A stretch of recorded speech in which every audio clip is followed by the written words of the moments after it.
ഹൈദരാബാദിൽ വന്നാൽ ചാർമിനാർ കാണാതെ നമ്മൾ പോകരുത്. ചാർമിനാർ എന്ന് വെച്ചാൽ ചാർമിനാർ, 4 തൂണുകളിൽ ഉണ്ടാക്കിയിരിക്കുന്ന അതിശയകരമായ സൃഷ്ടി.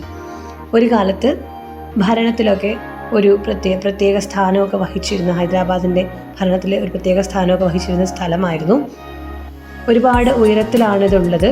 നമുക്ക് നടന്നു പോയി അതിൻ്റെ തുഞ്ചത്ത് വരെ പോയി നമുക്ക് കാഴ്ചകൾ കാണാനും ഫോട്ടോ എടുക്കാനും ഒക്കെയുള്ള സൗകര്യങ്ങളുണ്ട്. പക്ഷേ സമയത്തിൻ്റെ കുറവ് മൂലം ഞങ്ങളതിന് മുതിർന്നില്ല. മാത്രമല്ല അഭൂതപൂർവമായ തിരക്കായിരുന്നു അവിടെ അനുഭവപ്പെട്ടിരുന്നത്. എനിക്ക് കുറച്ചുകൂടി അട്രാക്റ്റീവായിട്ട് തോന്നിയത് ആ പോകുന്ന വഴിക്കുള്ള ഒരുപാട് കടകളാണ്.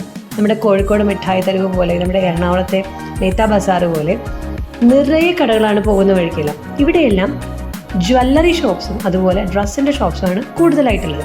ജ്വല്ലറി എന്ന് പറഞ്ഞാൽ ഒന്നൊന്നര ജ്വല്ലറിയാണ് കേട്ടോ. ഒരു രക്ഷയില്ലാത്ത ഓർണമെൻറ്റ്സ്, കൂടുതലും ഒറിജിനൽ പേൾസ്, സ്റ്റോൺസ് കൊണ്ട് ഉണ്ടാക്കിയിരുന്ന ഓർണമെൻറ്റ്സ് ആണ്. വളരെ ഹെവി ആയിട്ടുള്ള ഓർണമെൻറ്റ്സ് ആണ്. But it's very very attractive. എന്ത് കണ്ടാലും നമുക്ക് വാങ്ങിച്ചുകൊണ്ട് പോരാൻ തോന്നും. അതുപോലെ തന്നെ ക്ലോത്ത്സ് ആണെങ്കിലും ചുരിദാർസ്, അതുപോലെ പുരുഷന്മാരുടെ ഡ്രസ്സ് എല്ലാം ഒരുപാട് ചിത്രപ്പണികൾ ചെയ്തിട്ടുള്ള, ഷെല്ലുകൾ പിടിപ്പിച്ചിട്ടുള്ള തിളക്കമുള്ള ഡ്രസ്സുകളാണ് കൂടുതലും ഇവിടെ കാണാനായിട്ട് കിട്ടുന്നത്. നോക്കി ഓർണമെൻറ്റ്സ് ഒക്കെ നോക്കി, എന്തൊരു ഹെവിയല്ലേ. ഇതുപോലെ ഒരുപാട് കാഴ്ചകൾ ചാർമിനാറിൻ്റെ അടുത്ത് നമുക്ക് കാണാനുണ്ട്.